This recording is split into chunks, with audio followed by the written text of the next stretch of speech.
आज के इस वीडियो में क्लास 10th मैथ के चैप्टर 4 द्विघात समीकरण के अंतर्गत आने वाले प्रश्नावली 4.3 के सभी क्वेश्चन सॉल्व करेंगे और एक एक क्वेश्चन को बहुत ही बेहतरीन तरीके से हम सब सॉल्व करेंगे। ठीक है, चलिए एक बार बुक से भी क्वेश्चन को देख लीजिए और क्वेश्चन को पढ़िए और कॉपी पे जैसे लिखे हुए हैं बिल्कुल इसी पर सॉल्व होगा और आपको पीडीएफ भी दिया जाएगा। ठीक है, देख सकते हैं यही है ना आपका प्रश्नावली 4.3 और पहले क्वेश्चन को हमने लिख दिए और पहले प्रश्न को लिख भी दिए और पहले के पहले को भी लिख दिए हैं। ठीक है, तो चलिए आइए देख सकते हैं और पढ़िए। और इस क्वेश्चन को करने से पहले हम आपको बता दें, अगर आप सबको पीडीएफ चाहिए तो नंबर बोल दे रहे हैं, व्हाट्सअप नंबर अपना उस पर व्हाट्सअप कर दीजिएगा 90 26 20 66 20 पर व्हाट्सअप कर देना कि सर हमें पीडीएफ चाहिए। वहाँ पर जो भी कंडीशन रहेगा आपको बता दिया जाएगा व्हाट्सअप पर ही। चलिए ठीक है, आइए क्वेश्चन को पढ़ते हैं और क्वेश्चन को सॉल्व करते हैं बिल्कुल बेहतर से। पढ़िए क्वेश्चन को। निम्न द्विघात समीकरणों के मूलों है कि मूल है, मूलों है, सॉरी यहाँ पर लिखा जाएगा मूलों। ठीक है, मूलों की प्रकृति ज्ञात कीजिए, यदि मूलों का अस्तित्व हो तो उन्हें भी ज्ञात कीजिए। बहुत ही बेहतर है। पहले तो आप सब सोचेंगे कि मूलों की प्रकृति कैसे ज्ञात होता है, तो हम पहले उसी को हम बता देते हैं। ठीक है, मूलों की प्रकृति ज्ञात करना, तो मूलों की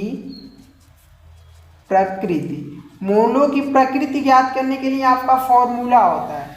फॉर्मूला क्या होता है? D = B² - 4AC।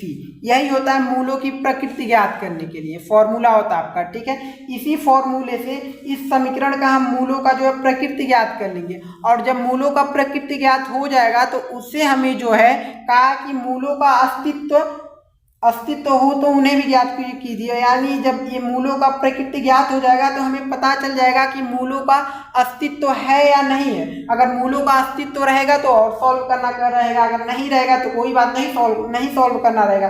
तो देखिए मूलों का अस्तित्व कैसे पता चलेगा, यहाँ पर condition first second third 3 condition होते हैं। तो यहाँ पर देखिए B² - 4AC, B² - 4AC जो है D के बराबर है। D के बराबर B² - 4AC है, मतलब इसके हम बराबर जो है D तो मान सकते हैं ना।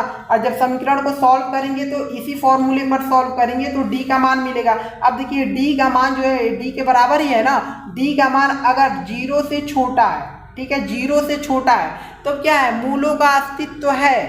ठीक है, जब D का मान जो है 1 सेकेंड, जब हम सब समीकरण को सॉल्व करेंगे और D का जो मान आएगा वो 0 से अगर छोटा आएगा, 0 से बड़ा, सॉरी 0 से बड़ा है ना, सॉरी बिल्कुल ये 0 से बड़ा आएगा। D का मान जो 0 से बड़ा क्या क्या होता है, जैसे D का मान आपका 1 हो गया, प्लस में 1 हो गया, 2 हो गया, 3 हो गया, 4 हो गया, ये सब D से बड़ा है। जब D से 0 से बड़ा है, सॉरी जब 0 से बड़ा यानी यही सब है। जब D का मान प्लस में आएगा 1 2 3 4 5 6 7 1/2 कुछ भी आता है तो यानी 0 से बड़ा है, तब मूलों का अस्तित्व है। ठीक है, और देखिए क्या लिखा, तब भिन्न वास्तविक क्या है, 2 भिन्न वास्तविक मूल होते हैं। 2 भिन्न वास्तविक मूल होते हैं, इसका मतलब समझ रहे हैं। जैसे समीकरण को आप सॉल्व करते हैं तो x वाला पद रहता है तो x का मान 2 मूल आते हैं कि नहीं आते हैं ना। जब आप द्विघात समीकरण को सॉल्व करते हैं x का 2 मान आता है, यानी 2 मूल आते हैं। सॉल्व किए हैं और यहाँ पर दूसरे कंडीशन में क्या कर, आप देखिए 2 बराबर वास्तविक मूल होते हैं, यानी 2 बराबर वास्तविक मूल होना क्या होता है, जैसे समीकरण को आप सॉल्व करते हैं तब क्या होता है कि मान लीजिए x वाला द्विघात समीकरण को आप सॉल्व किए, उसमें x का पद है, ठीक है, तो उसमें x का मान 3 मिलेगा, फिर दोबारा भी x का मान क्या मिलेगा, 3 ही मिलेगा। तो उसी को कह रहा है कि 2 बराबर वास्तविक मूल होते हैं तब B² - 4AC = 0, ये कंडीशन होता है क्या, यानी D के बराबर ये है पूरा, यानी B² - 4AC यानी 0 के बराबर जब मिलता है तब भी मूलों का अस्तित्व होता है। ठीक है, क्या होता है, मूलों का अस्तित्व होता है और ये क्या D के बराबर होता है। ठीक है, D का मान 0 होता है, यानी D का मान जब 0 होता है यानी D का मान जो है, सॉरी D का मान जो है 0 के बराबर होता है, यानी 0 से ना छोटा हो ना बड़ा हो, 0 से बड़ा ना हो, यानी D का मान 0 जब मिलता है तब आपका क्या होता है, वो दो मूल बराबर होते हैं और उनका मूलों का अस्तित्व भी होता है। समझ गए। अब तीसरा कंडीशन क्या है, देखिए क्या है, कोई वास्तविक मूल नहीं होता है। कब? यदि बी स्क्वायर माइनस 4ac का मान है, जब d का मान हम निकालेंगे, इसके बराबर तो d है, और d का मान जब हम निकालेंगे वो 0 से छोटा होगा, यानी 0 इधर मुंह खुला होगा, यानी 0 बड़ा है। जब इसका मान हम निकालते हैं, मूलों की प्रकृति ज्ञात करते हैं, और d का मान जो होता है वो 0 से छोटा मिल जाता है, तब मूलों का अस्तित्व नहीं होता है। समझ गए।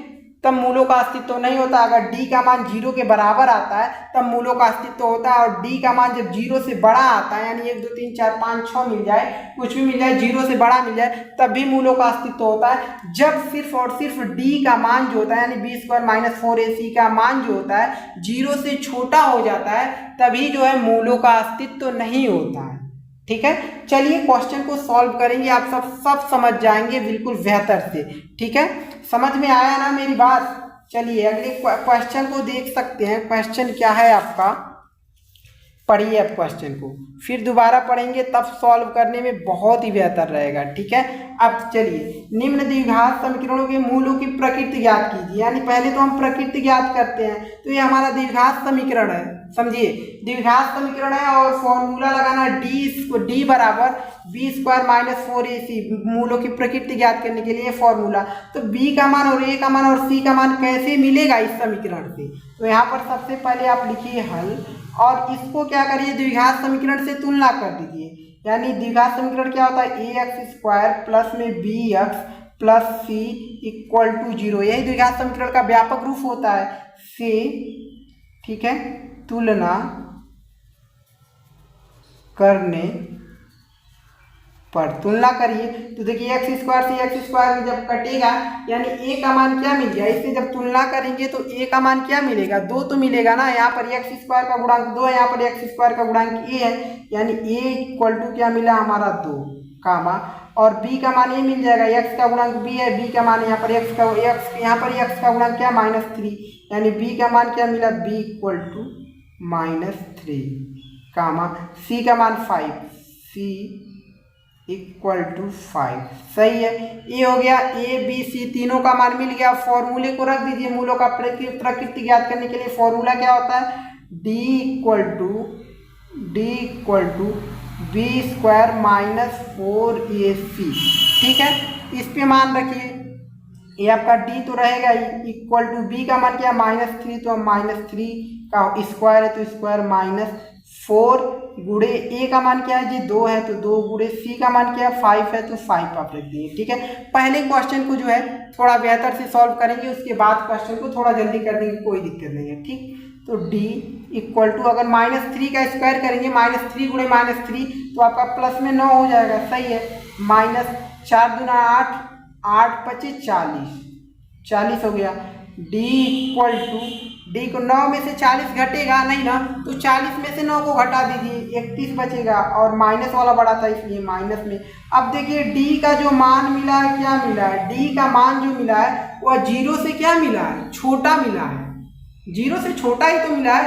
-31 क्या होता है, 0 से छोटा होता है, और 0 से बड़ी संख्या 1 2 3 प्लस में होती है, और 0 से छोटी संख्या माइनस में होती है। यानी डी का जो मान मिला, डी जो है क्या मिला है, डी से बड़ा मिला है, डी जो है छोटा है 0 से, डी का मान क्या मिला, 0 से छोटा मिला है, ये सिंबल होता है। ये वाला आपका तीसरा कंडीशन आपका मिला है। ठीक है, डी का जो मान है, ये बी स्क्वायर माइनस 4ac का मान जो है क्या मिला है, -31 मिला है। तो -31 से तो 0 बड़ा है ना, तो डी ग्रेटर देन, ठीक है, नहीं, डी स्मॉल देन जो है 0, यानी डी से 0 बड़ा है। तो अतः यहाँ पर लिखिए, अतः मूलों का अस्तित्व नहीं है। ठीक है, मूलों का अस्तित्व नहीं है। ठीक है, लिखेंगे अतः मूलों का अस्तित्व, और कैसे लिखा जाएगा, अस्तित्व।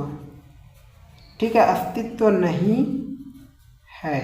ठीक है, इसलिए अतः मूलों का अस्तित्व नहीं है, इसलिए कोई वास्तविक मूल नहीं होगा, इसलिए कोई वास्तविक मूल नहीं होगा। यही हमारा आंसर हो जाएगा। ठीक है, अगर मूलों का अस्तित्व होता तो और सॉल्व करना पड़ता। ठीक है, चलिए इसके बाद के क्वेश्चन को देखते हैं हम सब। अगले क्वेश्चन पर चलते हैं। क्वेश्चन नंबर पहले का पहला था, पहले के दूसरे क्वेश्चन पर हम सब चलते हैं। ओके, पहले के दूसरे क्वेश्चन को देख सकते हैं। क्या है क्वेश्चन आपका, 3x² minus 4 under root 3x plus 4 equal to 0 है। तो इसका पहले मूलों का अस्तित्व ज्ञात मूलों का प्रकृति ज्ञात कर लेते हैं, उसके बाद जो है उसका अस्तित्व तो हम सब जान ही जाएंगे। ठीक है, तो यहाँ से हम सबसे पहले लिखेंगे हल। मूलों का प्रकृति ज्ञात करने के लिए इसको तुलना करेंगे x यानी द्विघात समीकरण की व्यापक रूप से ax² plus bx plus c equal to 0 से। ठीक है, तुलना करने पर तुलना करिए x यहाँ पर x² का गुणांक a इक्वल टू यहाँ पर क्या 3 मिल गया, और b का मान क्या मिल जाएगा 4 अंडर रूट 3, दोनों मिलेगा x को बस छोड़कर, क्योंकि x का गुणांक है ना, यहाँ पर x का गुणांक कितना है, यानी b का मान जो मिला माइनस में, माइनस चिन्ह तो माइनस 4 अंडर रूट 3 मिला, कामा c का मान ये अचर पद 4 हो जाएगा, c इक्वल टू 4। सही है, कोई दिक्कत नहीं। और मूलों का प्रकृति कैसे ज्ञात करेंगे, फॉर्मूला आपको बताए थे ना, d equal to b² minus 4ac। सही है, चलिए इस पर मान को रखिए, आप मान को रखिए। तो d इक्वल टू b का मान क्या हमारा 4 माइनस क्या हमारा 4 है, फिर अंडर रूट 3 है, माइनस में 4 है, माइनस 4 अंडर रूट 3, इसका स्क्वायर है तो इसका भी हम स्क्वायर कर देते हैं, फिर यहाँ पर माइनस तो माइनस 4, a का मान क्या है, a का मान 3 है यानी 4 गुणे 3, फिर c का मान 4 है तो गुणे 4। सही है, चलिए अब देखिए d इक्वल टू, अब सोचेंगे इसको कैसे सॉल्व करेंगे, तो इसको हम यहाँ पर आपको बता देते हैं। अगर मान लीजिए ये आपका क्या है, ये आपका माइनस में 4 है और अंडर रूट 3 है, इसका दिया स्क्वायर, तो अगर इसका स्क्वायर करेंगे -4 का अगर आप स्क्वायर करेंगे, -4 का अगर स्क्वायर, जैसे आपको कोई रहता नहीं है -4 का स्क्वायर करिए तो आपका क्या मिलता है, प्लस में क्या है 4 चौक के 16 होता है ना, 4 गुणे 4 16 ही तो होगा, और माइनस माइनस प्लस यानी 16 हो जाएगा, यानी इसका स्क्वायर हुआ तो 16, और गुणे में ये बचा, अगर अंडर रूट 3 का स्क्वायर होगा यानी अंडर रूट 3 गुणे अंडर रूट 3, जब हम कई बार बताएं अंडर रूट 3 जब गुणा होता है, कुछ भी कोई संख्या अंडर रूट में रहता है तो अंडर रूट से बाहर आ जाता है, यानी 3 बाहर आ जाएगा, तो ये भी 3 बाहर आ जाएगा। अब गुणा करिए 16 3 48, ये आपका 48 हो गया। सही है, टोटल इसको सॉल्व करने के बाद क्या मिला 48 मिला, माइनस 4 3 12 और 12 चौक 48 मिला। ठीक है, अब देखिए d इक्वल टू 48 में से 48 आप घटाएंगे तो क्या बचेगा, 0 ही तो बचेगा, और d का मान क्या मिल गया आपका 0 मिल गया। और हम आपको बताए हुए थे, क्या बताए हुए थे, जब भी देखिए d का मान जब 0 मिले, यही होता है ना b² minus 4ac equal to 0, दो बराबर वास्तविक मूल होते हैं तब आपका होता है। ठीक है, और d का मान हमारा 0 मिल गया, यानी b² माइनस 4ac का मान 0 इसके बराबर हो गया, तो क्या लिखेंगे, अतः मूलों का अस्तित्व होता है, जब d का मान 0 मिलता है तो मूलों का अस्तित्व होता है, तो हम लिखेंगे अतः मूलों का अस्तित्व है। ठीक है, मूलों का अस्तित्व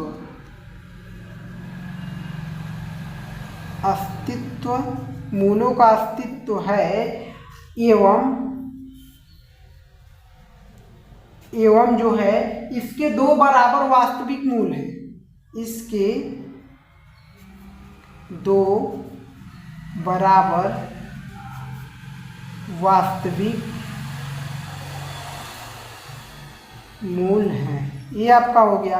और हम आपको बताए थे, क्वेश्चन भी कहा था, यदि मूलों का, यहाँ पर पहले क्वेश्चन में लिखा हुआ था ना, ये क्या लिखा हुआ था, यदि मूलों का अस्तित्व हो तो उन्हें ज्ञात कीजिए। जब मूलों का अस्तित्व होता है तो क्या ज्ञात करना रहता है, आपको द्विघात सूत्र लगाना पड़ता है। क्या लगाना पड़ता है, द्विघात सूत्र लगाना पड़ता है, जिसको हम श्रीधराचार्य का सूत्र भी कहते हैं। तो लिख देते हैं द्विघात सूत्र यहाँ पर, द्विघात, ये क्या हो गया इसको, द्विघात सूत्र।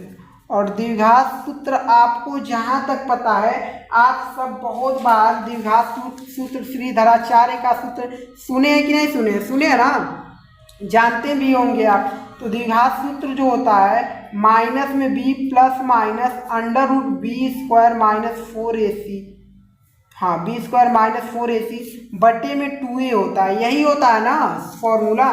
द्विघात सूत्र आपका यही होता है, इसी पर रखकर सॉल्व होगा। बट यहाँ पर देखिए बी स्क्वायर माइनस 4ac है, तो यहाँ पर जो है d बराबर बी स्क्वायर माइनस 4ac, इसको सॉल्व करके हम 0 रखे हैं, तो क्या हम बी स्क्वायर माइनस 4ac के बराबर हम इसके जगह पर हम d रख सकते हैं ना, क्योंकि d तो इसके बराबर है और d का मान भी हमने ज्ञात किया है, तो रख लीजिए, आसानी से सॉल्व होगा। इसका ज़्यादा यूज होता है, बट यहाँ पर इसका यहाँ इसके बराबर हम d लेंगे तो ज़्यादा बेहतर रहेगा, आपको समझ में भी आएगा। तो द्विघात सूत्र लगाते हैं, तो क्या बताया द्विघात सूत्र आपको, माइनस में b, ठीक है, माइनस में b और प्लस माइनस अंडर रूट में बी स्क्वायर माइनस 4ac होता है, ये दिया है बुक में। But B square minus 4ac के बराबर d है, तो हम d को रख देते हैं ना, और d का मान भी पता हो, वैसे आपको समझ में भी आएगा d। और बटे में क्या होता है 2a। अब क्या करिए, सॉल्व करिए, ठीक है, समझ में आ रहा है ना। अब देखिए माइनस b का मान क्या है, b का मान है माइनस 4 अंडर रूट 3, तो यहाँ पर हम रखते हैं माइनस में ये चिन्ह है माइनस, और b का मान क्या आपका माइनस 4 अंडर रूट 3, ये plus minus under root D का मान क्या है, डी का मान 0 है, तो हम 0 रखेंगे बटे में 2, और गुणे में a का मान हमारा 3 है, तो हम 3 को रख देंगे 3। चलिए सॉल्व करिए, माइनस माइनस आपका प्लस 4 हो जाएगा, ये माइनस माइनस प्लस हो जाएगा, 4 है तो 4 को लिखिए, अंडर रूट 3 है तो अंडर रूट 3, और ये प्लस माइनस ये आपका अंडर रूट 0 का वर्गमूल, तो 0 बाहर आ जाएगा, बटे में 2 3 क्या हो जाएगा 6 हो जाएगा। अब देखिए इसको अलग अलग लिख लीजिए, एक बार देखिए प्लस में एक बार माइनस में, तो एक बार प्लस में एक बार माइनस में हम लिख देते हैं, अलग अलग लिख लेते हैं, ठीक है। यानी 4 अंडर रूट 3 प्लस में 0 और बटे में क्या 6 है, तो 6 कामा, एक बार 4 अंडर रूट 3 और ये प्लस वाले को लिखे माइनस में 0 बटे में अंडर 6 है, तो 6। चलिए सॉल्व करिए, ज़्यादा भी है क्या, अब तो नहीं दिक्कत होगा, चलिए हो जाएगा इतने में। अगर देखिए 4 अंडर रूट 3 में 0 लिए जोड़ेंगे तो 4 अंडर रूट 3 ही मिलेगा, बटे में 6 है तो 6 कामा, अगर 4 अंडर रूट 3 में 0 घटाएंगे तो 4 अंडर रूट 3 ही मिलेगा, बटे में 6 काटिए, देखिए कुछ कट रहा है, 2 से कटेगा, 2 दूना 4 2 3 6, ठीक है, 2 दूना 4 2 3 6 कट रहा है। अब देखिए क्या बचा आपका 2 अंडर रूट 3 बचा, ठीक है, 2 अंडर रूट 3 बचा ना, यहाँ से हम आपको समझाते हैं, यहाँ पर 2 अंडर रूट 3 बचा, तो यहाँ पर हम 2 अंडर रूट 3 में लिखते हैं, यहाँ पर 3 बचा हुआ है, तो बटे में अब देखिए कुछ कटेगा, अभी भी क्या कटेगा, यहाँ पर देखिए 3 बचा हुआ है, तो इस 3 को हम सब जानते हैं कि अंडर रूट 3 गुणे में अंडर रूट 3 आपका 3 होता है, तो इस 3 के बराबर ये दोनों नहीं लिख सकते हैं, लिख सकते हैं ना, तो लिख देते हैं अंडर रूट 3 गुणे में अंडर रूट 3, ठीक है। उसके बाद कामा, फिर यहाँ पर भी वही बचा है 2 अंडर रूट 3 है, और बटे में क्या 3 है, इसको भी हम 3 अंडर रूट 3 गुणे में अंडर रूट 3 लिख सकते हैं। देखिए अंडर रूट 3 से अंडर रूट 3 कटा, अंडर रूट 3 से अंडर रूट 3 कटा, यहाँ पर क्या बचा है आपका 2 बटे में अंडर रूट 3, और कामा क्या बचा यहाँ पर 2 बटे में अंडर रूट 3, और यही आपका क्या हो जाएगा, आंसर हो जाएगा, ठीक है। और 2 मूल मिल गए कि नहीं, और दोनों बराबर मिले, बराबर ए भी 2 अंडर रूट 3 कामा, फिर ए भी 2 अंडर रूट 3 ही मिला है, 2 बटा में अंडर रूट 3, सॉरी 2 बटा में अंडर रूट 3 यहाँ पर, और 2 बटा में अंडर रूट 3 यहाँ पर भी मिला है। और यहाँ पर जब मूलों का अस्तित्व, तो डी का मान बराबर, डी का मान जब 0 होता है तो मूलों का अस्तित्व होता है, और इसके 2 बराबर वास्तविक मूल होते हैं, देखिए 2 बराबर वास्तविक मूल मिल गए, ठीक है। आंसर आपका यही हो जाएगा। चलिए अगले क्वेश्चन पर चलते हैं, क्वेश्चन नंबर पहले के दूसरे क्वेश्चन पर, पहले का दूसरा नहीं, पहले का तीसरा, शायद इसके पहले हमने पहले का दूसरा बोल दिया है, ठीक है, बट पहले का तीसरा एक क्वेश्चन है, ध्यान दीजिए, क्वेश्चन को पढ़िए। 2x² माइनस 6x प्लस में 3 = 0। पहले मूलों की प्रकृति ज्ञात करते हैं, उसके बाद इसका अस्तित्व पता चल जाएगा, तो उसको भी हल करेंगे, क्योंकि क्वेश्चन में कहा यदि मूलों का अस्तित्व हो तो उन्हें भी ज्ञात कीजिए। चलिए हल करते हैं। सबसे पहले यहाँ पर लिखेंगे हल और इसको तुलना करेंगे ax² plus bx plus c equal to 0 से। ठीक है, तुलना करने पर समझ जाइएगा, समझ गए। चलिए a का मान आपका क्या मिल जाएगा, 2 मिल जाएगा। a का मान तो 2 ही मिलेगा ना, a इक्वल टू 2 मिल गया। कामा b का मान 6 मिल जाएगा, माइनस में 6, b का मान -6 है और c का मान अचर पद 3 है तो 3। अब लगाते हैं हम सब मूलों की प्रकृति के लिए formula d equal to b² - 4ac। सही है। चलिए मान को रखिए, b का मान -6 है, यहाँ पर d इक्वल टू b का मान -6 है, -6 का स्क्वायर -4 गुणे a का मान क्या है 2 है और गुणे c का मान 3 है तो 3 रखिए ना। तो d इक्वल टू -6 का स्क्वायर करेंगे तो प्लस में 36 आएगा, माइनस माइनस प्लस, और 6 गुणे 6 आपका 36 हो जाएगा। -2 4 दूना 8, 8 3 24। और d इक्वल टू 36 में से 24 को घटाएंगे बचेगा आपका 12, लेकिन हाँ 12 बचेगा, हाँ सही है। d का मान 36 में से 24 को घटाएं, क्या मिला 12 मिला। अब देखिए d का मान यहाँ पर 0 से बड़ा है, d का मान 12 है तो 0 कहीं ना कहीं 0 से बड़ा है, तो यहाँ पर हम लिखेंगे d का मान हमारा 12 मिला, यानी d ग्रेटर देन, बड़ा है किससे 0 से। d का मान जो है बड़ा है 0 से, इसलिए यहाँ पर लिखेंगे अतः मूलों का अस्तित्व है, मूलों का अस्तित्व है, मूलों का अस्तित्व है। और इसलिए जो है इसके 2 भिन्न वास्तविक मूल हैं, इसके दो भिन्न मतलब 2 अलग अलग भिन्न वास्तविक मूल हैं, वास्तविक मूल है। अब जब ये आपका क्या है, अस्तित्व है, मूलों का अस्तित्व है, तो जब मूलों का अस्तित्व है तो उसके लिए हमने आपको द्विघाती सूत्र बताया था, द्विघात सूत्र, तो उसको लगाइए। यहाँ पर लिखेंगे द्विघात सूत्र, और द्विघात सूत्र के लिए आपको हम फॉर्मूला बताए थे ना।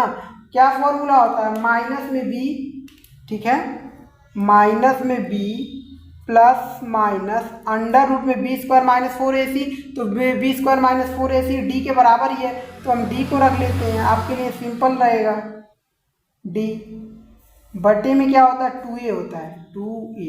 अब इस पर जो है फॉर्मूले पर सॉल्व कर लीजिए, आपका जो है आंसर जो आएगा वही आंसर हो जाएगा। ठीक है, अब देखिए यहाँ पर इक्वल टू b का मान क्या है, b का मान -6 है तो -6, ये माइनस पहले से यहाँ पर, तो माइनस पहले से रखा है, और b का मान -6 तो -6 प्लस माइनस अंडर रूट में d का मान हमारा 12 है ना, d के बराबर 12 मिला है तो 12 रखिए, और बट्टे में 2 गुणे में a का मान हमारा 2 है तो 2।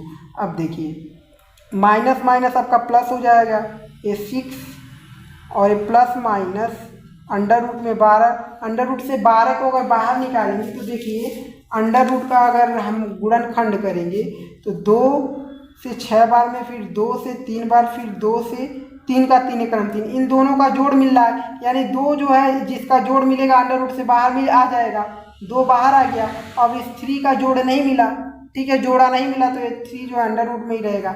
12 को हम इस रूप में लिख लिए, बटे में 2 दूना 4 हो गया। ठीक है, अब ध्यान दीजिए इक्वल टू, यहाँ से 6 है, यहाँ पर 2, यहाँ से 2 आसानी से ऊपर कॉमन आ जाएगा। ठीक है, 2 अगर हम कॉमन लेंगे, यहाँ से देखिए 2 अगर हम कॉमन लेंगे, यहाँ पर 2 है, यहाँ पर 6 है, 2 आसानी से कॉमन आ जाएगा। 2 को हम कॉमन लेंगे तो यहाँ बचेगा आपका 3, और ये प्लस माइनस, यहाँ 2 तो कॉमन आ गया, यहाँ पर बचा अंडर रूट 3 कोष्टक 1 बटे में यहाँ पर 4। अब ध्यान दीजिए 2 एक क्रम 2, 2 दूना 4 कट गया, सही है। बचा आपका ऊपर 3 प्लस अंडर रूट 3, तो यहाँ पर लिखेंगे, देखिए यहाँ पर प्लस एक बार प्लस में एक बार माइनस में है कि नहीं है, तो एक बार प्लस में एक बार माइनस में हम लिख लेंगे, 2 भिन्न मूल मिल जाएंगे हमारा। तो एक बार 3 और प्लस चिन्ह तो प्लस अंडर रूट 3 बटे में 2 तो बटे में 2 कामा फिर इस 3 को लिखेंगे 3, फिर माइनस चिन्ह माइनस √3 बटे में 2 तो 2, यही हमारा आंसर हो जाएगा। अब इससे नहीं ज़्यादा सॉल्व होगा। ठीक है, देखिए कुछ कटेगा ही नहीं, क्या सॉल्व करेंगे, दो अलग अलग भिन्न मिल गए आपके। सही है, कहा था ना दो भिन्न वास्तविक मूल होंगे, मतलब अलग अलग मान मिलेंगे। ठीक है, चलिए अगले क्वेश्चन पर चलते हैं। क्वेश्चन नंबर, हम सब पहले में 3 क्वेश्चन थे, उन तीनों क्वेश्चनों को हम सब कर लिए। अब चलते हैं क्वेश्चन नंबर किस पर, क्वेश्चन नंबर 2 पर चलेंगे। यहाँ पर क्वेश्चन को देख पा रहे हैं आप सब, क्वेश्चन नंबर 2 आपका यही है। अब इसको करेंगे, इसको पढ़िए, उसके बाद चलते हैं इसको लिखे हुए क्वेश्चन को आपको लाते हैं, वहाँ पर साफ साफ दिखाई देगा, वहाँ से पढ़ेंगे तो बेहतर रहेगा। ओके, क्वेश्चन नंबर 2 को देख सकते हैं और बुक में भी क्वेश्चन देखे हैं। क्वेश्चन नंबर 2 में जो है 2 क्वेश्चन है, पहला क्वेश्चन और ये दूसरा क्वेश्चन अगले पेज पर लिखे हुए हैं सॉल्व करने के लिए। ठीक है, तो पहले क्वेश्चन पर पहले ध्यान दीजिए, क्या है आपका क्वेश्चन, पढ़िए क्वेश्चन को एक बार। निम्न प्रत्येक द्विघात समीकरण में, कह रहा निम्न प्रत्येक द्विघात समीकरण में k का ऐसा मान ज्ञात कीजिए कि उसके 2 बराबर मूल हो। बहुत ही बेहतर क्वेश्चन है। कह रहा कि इस द्विघात समीकरण के k का मान ज्ञात कीजिए, जिस k का मान ज्ञात कीजिए कि उसके 2 मूल बराबर, मूल क्या है, उसके 2 बराबर मूल हो।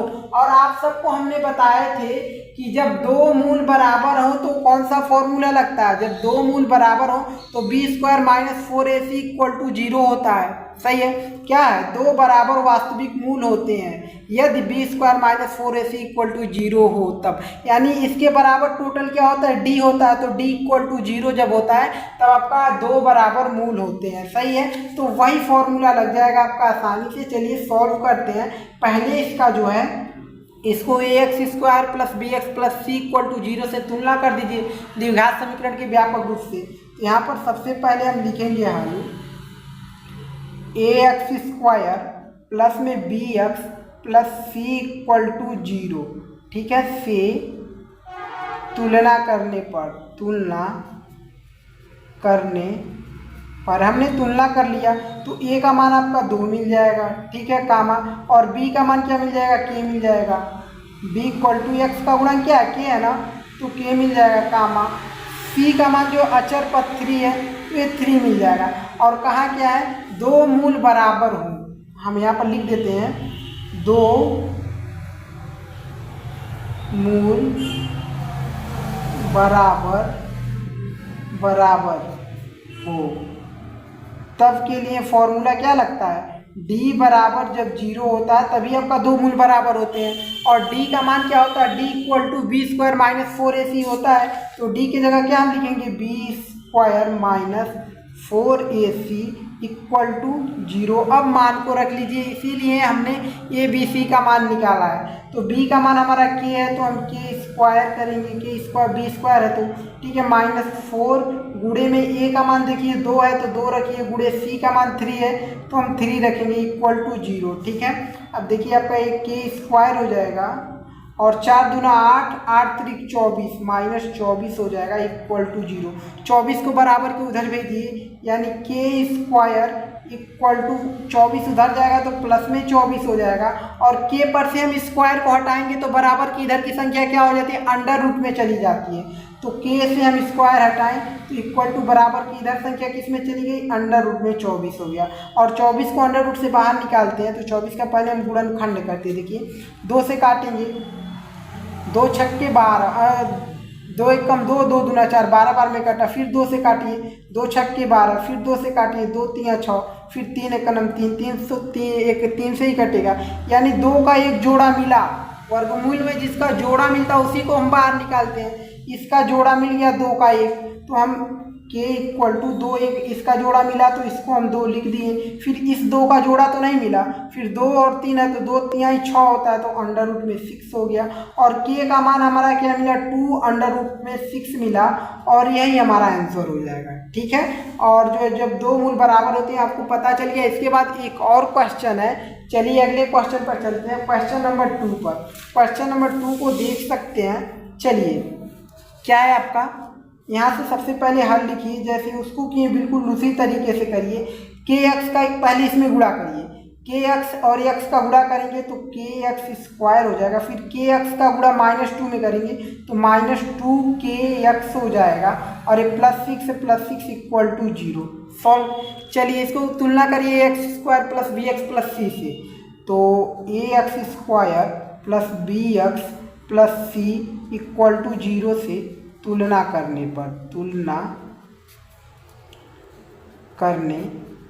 करिए तो ए का मान क्या हो जाएगा, एक्स स्क्वायर का गुणांक के है तो ए का मान आपका के हो जाएगा, कामा बी का मान क्या हो जाएगा, एक्स का गुणांक -2 के है तो बी का बराबर बी का मान क्या हो जाएगा, -2 के हो जाएगा, कामा सी का मान जो अचर पर 6 है तो 6 हो जाएगा। सही है। अब देखिए जब मूल बराबर होते हैं तब ना क्या हो, दो मूल बराबर हो, लिख लीजिए यहाँ, दो मूल बराबर हो तब के लिए फॉर्मूला क्या होता है, d इक्वल टू 0। जब दो मूल बराबर होते हैं तो क्या होता है, d इक्वल टू 0 होता है, और d का मान हमें पता है b स्क्वायर -4ac होता है इक्वल टू 0। अब रखिए मान को, b का मान -2 के है तो -2 के का स्क्वायर करेंगे, -4 गुणे में a का मान क्या है, k है तो k रखेंगे, गुणे में c का मान क्या है, 6 है तो हम 6 को ही तो रखेंगे, 6 इक्वल टू 0। ठीक है। अब ध्यान दीजिए -2 का हम स्क्वायर करेंगे तो 4 हो जाएगा प्लस में 4, और k का स्क्वायर करेंगे तो k स्क्वायर, -4 का गुणा k में 4k और 4k का गुणा 6 में तो 6 चौक के 24k हो जाएगा इक्वल टू 0। ध्यान दीजिए अगर 4 को हम कॉमन ले तो 4 से कटेगा तो 4 को हम कॉमन ले लिए, k स्क्वायर यहाँ पर k है, k को हम कॉमन ले सकते हैं, 4k को हमने कॉमन ले लिया। ठीक है। अब क्या बचेगा आपका, 4k हमने कॉमन ले लिया, 4k यहाँ पर k बचा माइनस में 4 6 के 24, 6 बार कटा k तो आपका कॉमन हो गया इक्वल टू 0। अब यहाँ से करिए सॉल्व। ठीक है। एक बार इसको 0 के बराबर करिए 4k को, तो यहाँ से हम करते हैं 4k इक्वल टू 0, और एक बार k -6 को 0 के बराबर करिए तो हम यहाँ से k -6 को भी हम 0 के बराबर कर देते हैं। ठीक है। अब देखिए हम क्या करते हैं, 4 को उधर भेजेंगे तो k इक्वल टू 0/4 हो जाएगा, फिर k इक्वल टू आपका 0 में भाग डाल, 4 से जब 0 में भाग डालेंगे तो 0 ही मिलेगा, तो k का मान तो आपका एक 0 मिल गया, और यहाँ से देखिए k इक्वल टू 6 को उधर भेजेंगे तो प्लस में 6, यहाँ से आपके k के मान 6 मिल गए। ठीक है। यानी 2 मान मिल गया आपका k का, तो लिख दीजिए आप क्या, मूल जो मिला है आपका k का जो मान मिला है, मूल आपका क्या मिला है, k इक्वल टू क्या मिला, 0 मिला है और कामा 6 मिला, और आपका यही आंसर हो जाएगा। ठीक है। चलिए अगले क्वेश्चन पर चलते हैं हम सब, क्वेश्चन नंबर 3 पर चलते हैं हम सब। अब क्वेश्चन नंबर 3 को देख सकते हैं, क्या है क्वेश्चन आपका, क्वेश्चन को पढ़िए।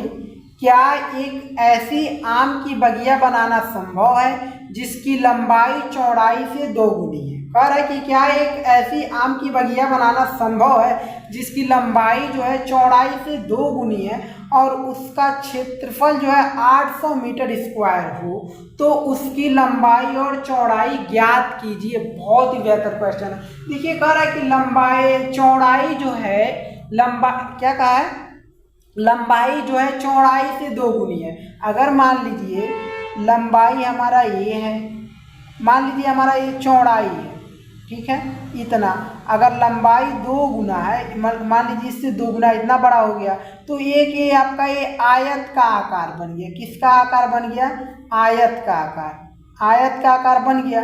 तो इसका जो क्षेत्रफल दिया है, ये क्षेत्रफल है, ठीक है, क्षेत्रफल 800 मीटर स्क्वायर दिया है। ठीक है। अब देखिए कहा है क्वेश्चन में जिसकी लंबाई हमारा तो ए है, लंबाई इसे कहते हैं, ठीक है, इसे लंबाई है, जिसकी लंबाई चौड़ाई से 2 गुनी है। अगर हम चौड़ाई को मान लें तो लंबाई उसका 2 गुना है, तो चौड़ाई आपका यही है, चौड़ाई को हम x मान लेते हैं, तो लंबाई इसका 2 गुना है, मतलब कि 2x हो जाएगा इसका 2 गुना, तो इसका 2 गुना हम कर लिए। ठीक है। और लंबाई चौड़ाई ज्ञात करना है, तो यहाँ पर लिखते हैं सबसे पहले हल, ठीक है, और यहाँ पर लिखेंगे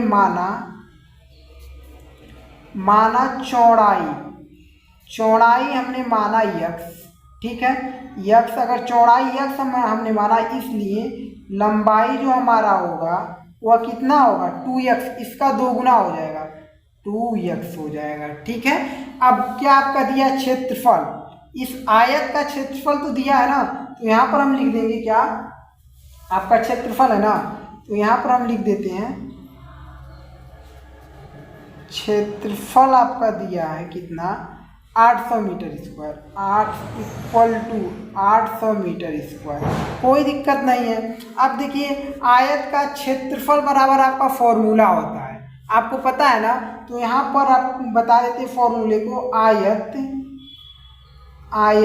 का क्षेत्रफल बराबर फॉर्मूला क्या होता है, लंबाई गुणे में चौड़ाई, लंबाई गुणे में चौड़ाई, ठीक है। अब देखिए क्या है, आयत का क्षेत्रफल हमारा कितना दिया, इसका क्षेत्रफल तो हमारा दिया ना 800 मीटर स्क्वायर, तो हम 800 रख देते हैं, 800 इक्वल टू, अगर लंबाई हमने क्या मिला है हमको, लंबाई हमारा 2x मिला है, और गुणे में चौड़ाई हमारा क्या है x, तो x, तो ये आपका 800 इक्वल टू 2x का गुणा करेंगे x में, तो 2x स्क्वायर हो जाएगा, 2x स्क्वायर हो जाएगा। अब 2 को हम 800 की तरफ भेजेंगे, तो 800 बटा में 2 हो जाएगा, इक्वल टू इधर सिर्फ बचेगा x स्क्वायर, ठीक है, 2 से काटिए, 2 एक नम 2, 2 चौक के 8, ये डबल जीरो है तो डबल जीरो 400 बार में कट गया, ठीक है। अब x स्क्वायर हमारा क्या मिला 400 मिला, x स्क्वायर इक्वल टू 400 मिला, स्क्वायर हटाएंगे यानी x लिखेंगे, x इक्वल टू क्या मिल जाएगा हमारा, स्क्वायर हटाएं अंडर रूट में 400 मिल जाएगा, ठीक है। और 400 का वर्गमूल आप सबको पता है कि 20 होता है, 20 होता है, क्योंकि 20 गुणे 20 आपका 400 होता है, तो इसका वर्गमूल क्या हो जाएगा, 400 का वर्गमूल 20 हो जाएगा, तो x बराबर हमारा क्या मिल गया 20। अब x बराबर हमारा 20 मिल गया, तो लंबाई और चौड़ाई मिल गया, ठीक है। x का मान देखिए, चौड़ाई आपका क्या हो जाएगा, अतः यहाँ पर लिखेंगे अतः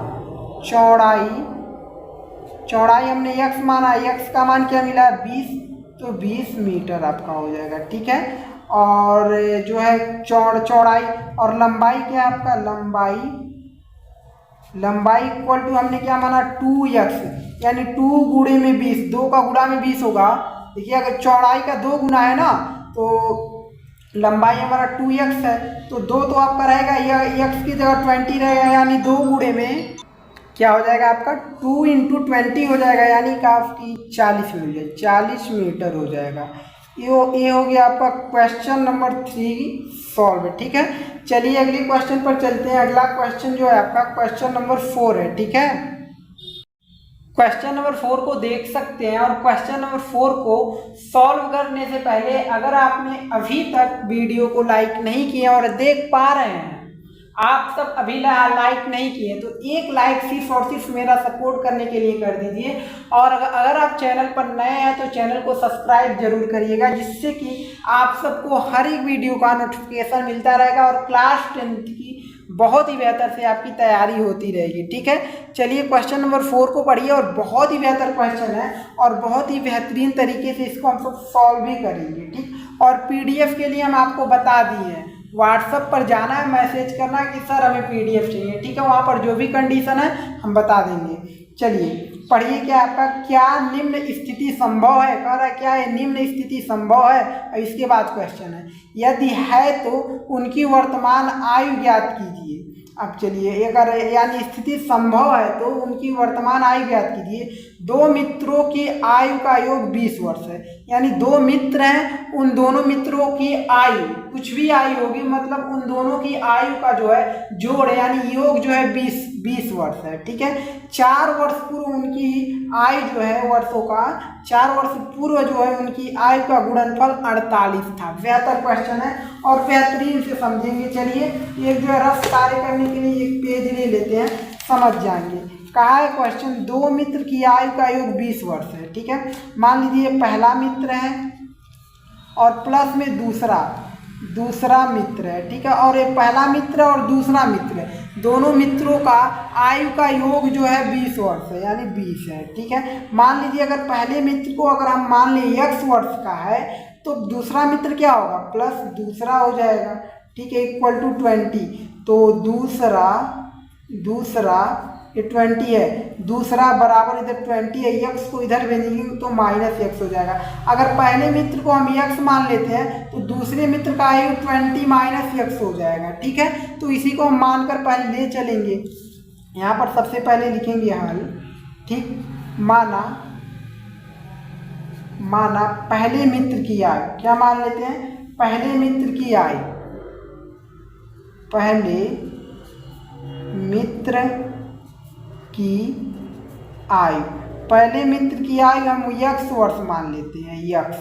ठीक है, इसलिए अगर पहले मित्र की आयु हमने x माना, इसलिए दूसरे मित्र की आयु जो हो जाएगा x माइनस 20 हो जाएगा। और आपको बताएं कैसे होगा। ठीक है, समझ गए होंगे। अब देखिए इतना हो गया। अब इसके बाद क्या करा, 4 वर्ष पूर्व उनकी आयु का गुणनफल 48 होगा।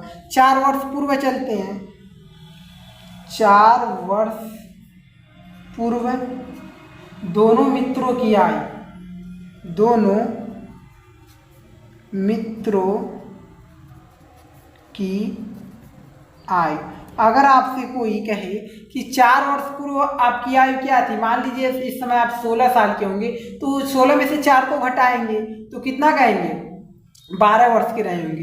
इसी तरह एक क्वेश्चन है, 4 वर्ष पूर्व दोनों मित्रों की आयु, इस समय आयु इनका इतना x वर्ष है और इसका x माइनस 20 वर्ष है, तो 4 वर्ष पूर्व चलते हैं। 4 वर्ष पूर्व जब चलेंगे तो पहले मित्र की आयु क्या हो जाएगी, x माइनस 4 हो जाएगी, और दूसरे मित्र की आयु क्या हो जाएगी, x माइनस 20 है, 20 में से आप 4 को घटा दीजिए, x माइनस 16 हो जाएगा।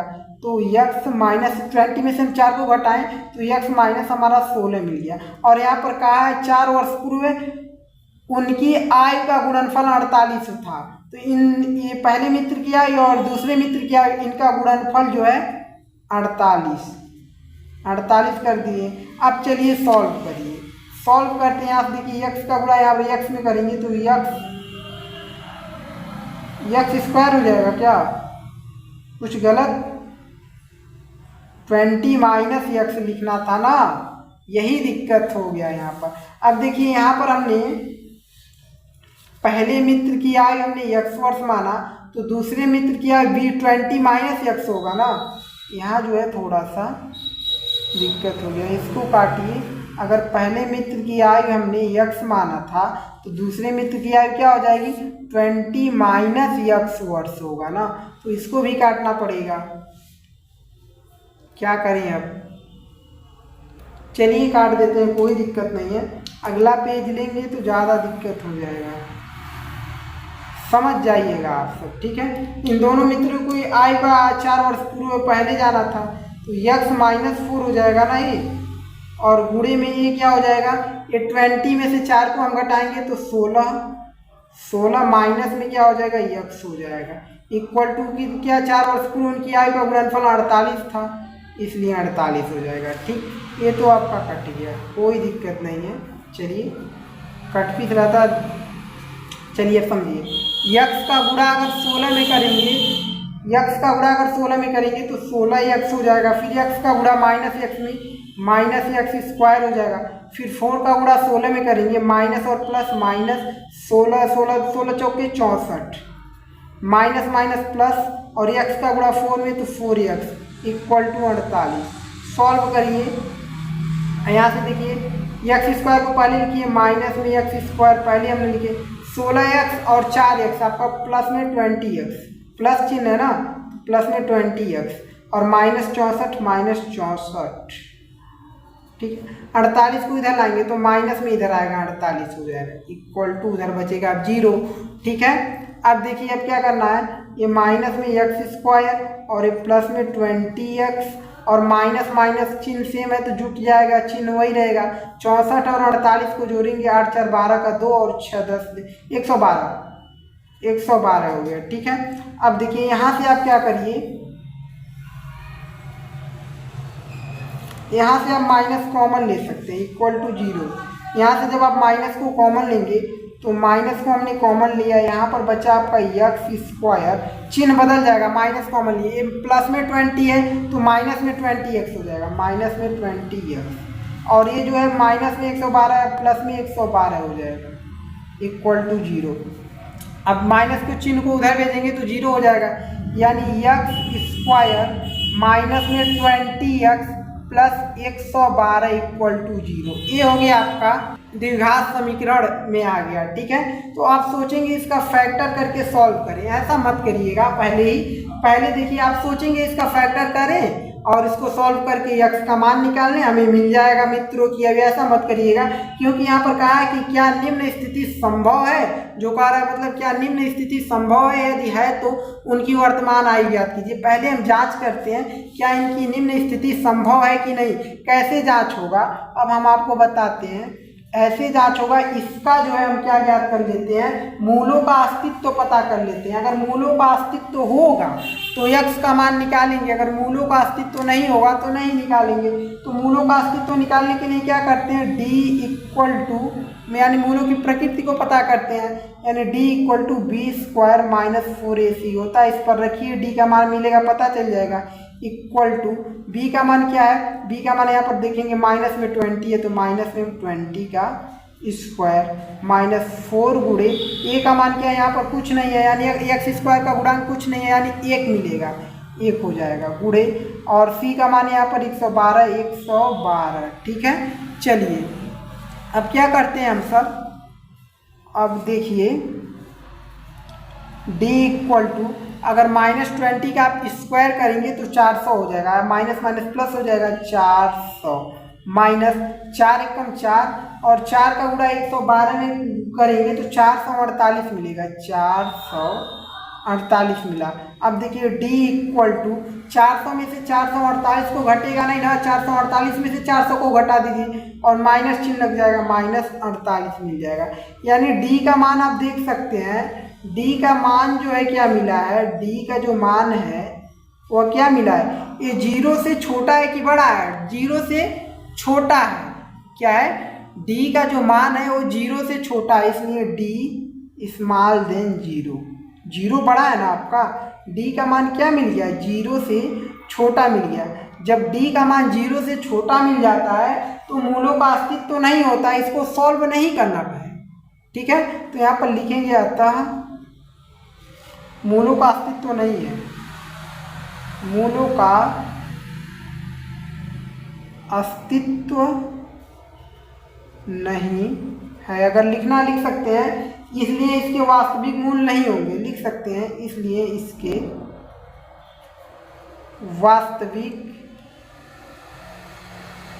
वास्तविक मूल नहीं होंगे। ठीक है, इसे आगे सॉल्व करने की जरूरत नहीं है। लिख सकते हैं क्या निम्न स्थिति संभव है, नहीं, निम्न स्थिति संभव नहीं है, इसलिए सॉल्व करने की कोई ज़रूरत नहीं है। ठीक है, चलिए अगले क्वेश्चन पर चलते हैं। क्वेश्चन नंबर ये हमारा था 4। अब चलते हैं क्वेश्चन नंबर 5 पर, और 5 नंबर क्वेश्चन जो है प्रश्नावली 4.3 का लास्ट क्वेश्चन है, और प्रश्नावली 4.3 से ही जो है आपका चैप्टर 4 खत्म भी हो जाएगा, उसके बाद जो है आपका चैप्टर 5 स्टार्ट हो जाएगा। ठीक है, चलिए लास्ट क्वेश्चन पर हम सब चलते हैं। क्वेश्चन नंबर 5 को देख सकते हैं, क्या है क्वेश्चन आपका, पढ़िए क्वेश्चन को, बहुत ही बेहतर क्वेश्चन है आपका। चलिए पढ़ते हैं। क्या परिमाप, ध्यान दीजिएगा, क्या परिमाप 80 मीटर तथा क्षेत्रफल 400 मीटर स्क्वायर के एक पार्क को बनाना संभव है? यदि है तो उसकी लंबाई और चौड़ाई ज्ञात कीजिए। मतलब परिमाप का है और क्षेत्रफल का है, दिया है, परिमाप और क्षेत्रफल दिया हुआ है, और पार्क है, बनाना संभव है कि नहीं, यदि संभव है तो उसकी लंबाई और चौड़ाई ज्ञात कीजिए। बहुत ही बेहतर क्वेश्चन है। ठीक है, तो पहले जब परिमाप की बात कर दिया क्षेत्रफल के, हमें पता चल रहा है कि ये आयत का आकार का होगा, तो एक हम आयत ही बना लेते हैं। ध्यान दीजिए, ये आपका जो है आयत बन गया, ये आयत बन गया आपका, और ये जो है आपका लंबाई है, और लंबाई और चौड़ाई कुछ ज्ञात करने के लिए कहा है, अगर संभव है तब, बट ये नहीं कहा लंबाई चौड़ाई के लिए, ऐसा कुछ नहीं कहा, दोगुना तेगुना कुछ नहीं किया कहा है। तो हम क्या करते हैं, लंबाई को हम x मान लेते हैं और चौड़ाई को हम y मान लेते हैं। ये हमारा चौड़ाई है। तो यहाँ पर सबसे पहले हम लिखेंगे हल, ठीक है। यहाँ पर हम लिखते हैं माना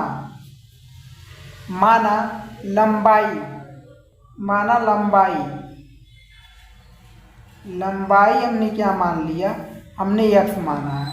और चौड़ाई हमने क्या मान लिया, चौड़ाई हमने क्या मान लिया, y मान लिया है, ठीक है। अब क्वेश्चन पर ध्यान दीजिए, आपका कह रहा है कि 80 मीटर तथा क्षेत्रफल जो है 400 मीटर स्क्वायर का एक पार्क बनाना है। मतलब शर्त फर्स्ट जो है आपका, शर्त फर्स्ट जो है इस आयत का परिमाण, गलत लिखना है क्या, हाँ सही है। शर्त फर्स्ट जो कह रहा है कि आयत का परिमाप जो है 80 मीटर है। तो हम लिखते हैं आयत का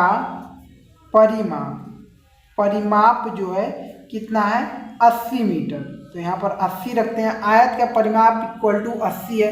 और आयत का परिमाप का फॉर्मूला आपको पता होगा, नहीं पता है? आयत का परिमाप का जो फॉर्मूला होता है 2 और कोष्टक में होता है लंबाई प्लस चौड़ाई। तो लंबाई आपका x है प्लस चौड़ाई आपका y है, तो y इक्वल टू 80, ठीक है। फिर देखिए 2 को उधर भेजेंगे बट्टी में जाएगा, 2 से काट सकते हैं, 2 कलम 2 से 4 बार में कटा यानी 0 भी कट जाएगा, 40 बार मिला, ठीक।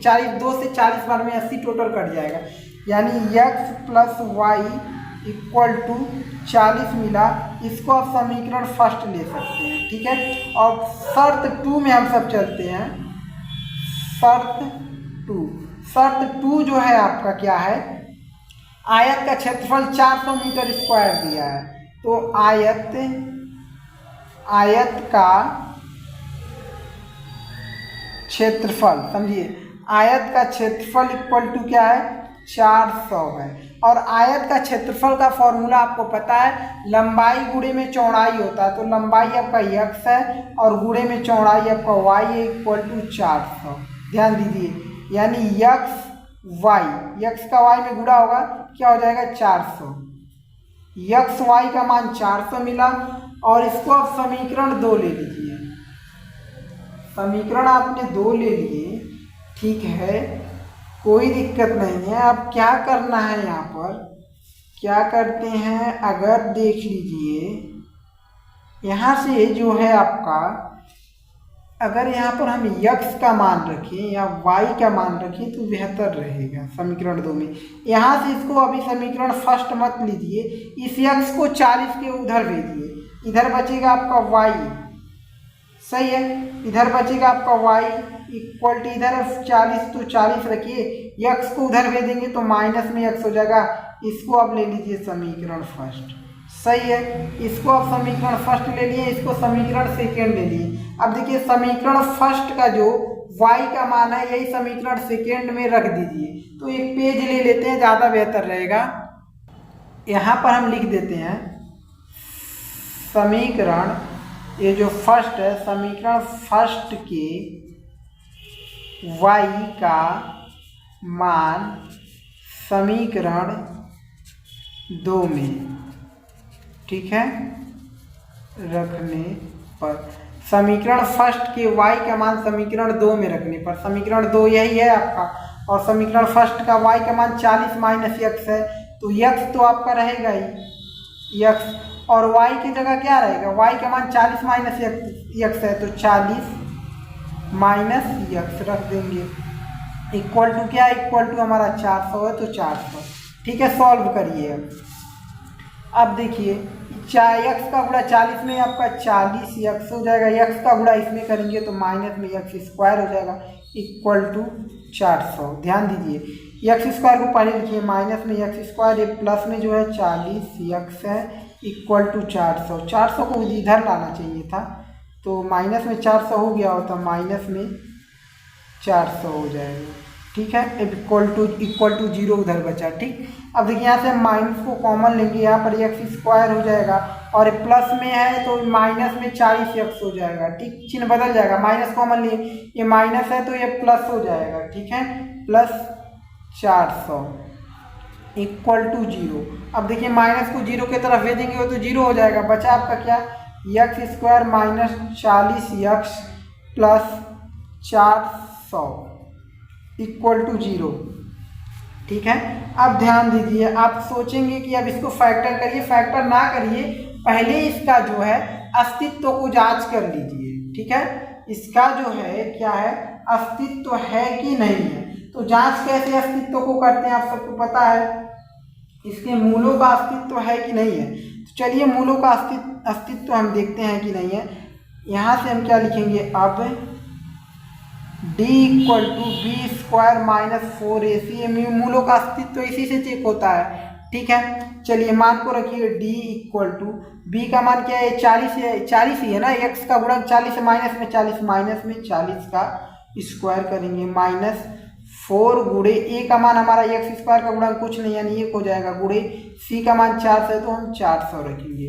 अब ध्यान दीजिए d equal to minus minus plus हो जाएगा, स्क्वायर होगा, और 40 का स्क्वायर करेंगे 4 चौक को 16, 1600 हो जाएगा, यानी 40 गुणे 40 आपका 1600 होगा ना, माइनस अब 4 का गुणा 1 में 4 हो जाएगा, और फिर 4 का गुणा 400 में 4 चौक के 16, ये भी आपका 1600 हो जाएगा। तो d इक्वल टू 1600 में से 1600 घटाएंगे 0 बचेगा, d का मान तो हमारा 0 मिल गया। अब d का मान आपका 0 मिल गया यानी कि मूलों का अस्तित्व है। अब जब मूलों का अस्तित्व है तो आपको, अगर मूलों का अस्तित्व है तो आपको क्या ज्ञात करना पड़ेगा, लंबाई और चौड़ाई ज्ञात करना पड़ेगा। अगर मूलों का अस्तित्व नहीं होता तो नहीं ज्ञात करना पड़ता। तो चलिए ज्ञात करते हैं। यहाँ पर पहले लिखेंगे अतः मूलों का अस्तित्व है, मूलों का अस्तित्व है, और इसके जो है क्या है, 2 बराबर वास्तविक मूल होते हैं। d इक्वल टू जब 0 मिलता है तो इसके क्या होते हैं, 2 बराबर वास्तविक मूल मिलते हैं, यानी जो भी मिलेगा आपका बराबर ही मिलेगा, अलग अलग नहीं मिलेगा। ठीक है, चलिए यहाँ से हम क्या करते हैं, द्विघाती सूत्र लगा देते हैं। द्विघाती सूत्र लगाकर हम सॉल्व कर लेते हैं। जब भी इसको सॉल्व करना है ना, तो द्विघाती सूत्र यहाँ से हम बताएं, द्विघात सूत्र जो है हम आपको बताए हैं, द्विघात सूत्र हम आपको बताए हैं क्या होता है, x इक्वल टू जो होता है माइनस में b plus minus under root में b स्क्वायर माइनस 4ac, और b square minus 4ac d के बराबर होता है, तो हम d को ही रखते हैं, d रख लिए बटे में 2a। ठीक, x इक्वल टू देखिए b है आपका, b का मान क्या है जी, b का मान ये 40 तो है, माइनस में 40, तो यहाँ पर भी पहले से माइनस, यानी अब माइनस माइनस प्लस हो जाएगा, 40 हो जाएगा, और ये प्लस माइनस d का मान क्या है, 0 है, d का मान तो 0 है, निकाले हुए हैं। ठीक है, बटे में 2 और गुणे ये का मान 1। ठीक है, तो x इक्वल टू ये 40 हो जाएगा, ये प्लस माइनस ये अंडर रूट में 0, अंडर रूट से बाहर आएगा 0 ही आएगा। ठीक है, ये 2 एक 2 हो जाएगा। ठीक, क्या मिला आपका x का मान, x का मान जो है 40 प्लस माइनस 0 बटे 2 मिला। सॉल्व हो सकता है, बिल्कुल हो सकता है। देखिए इसको अलग अलग एक बार लिख लीजिए।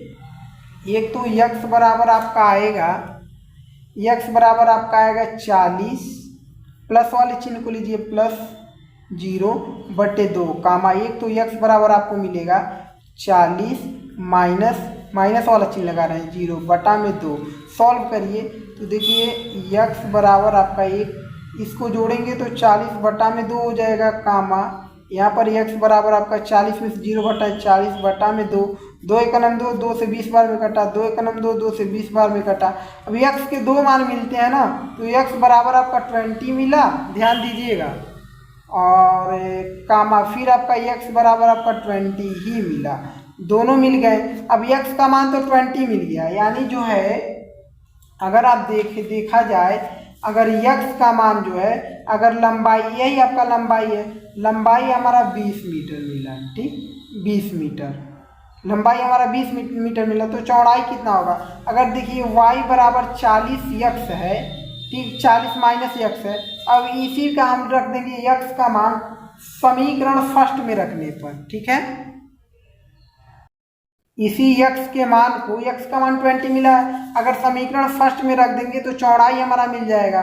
तो यहाँ पर लिख सकते हैं x का मान समीकरण फर्स्ट में, ठीक है, रखने पर, समीकरण फर्स्ट क्या है आपका देख सकते हैं, y बराबर 40 माइनस x है, यही है ना, तो y बराबर 40 माइनस x का मान 20 रखिए, तो y बराबर आपका क्या मिल गया, 40 में से 20 घटा तो 20 ही तो मिलेगा, यानी x का मान भी आपका 20 मिला और y का भी मान भी 20 मिला, यानी लंबाई इक्वल टू 20 और चौड़ाई भी आपका मिला 20 इक्वल टू 20, और यही हमारा आंसर हो जाएगा।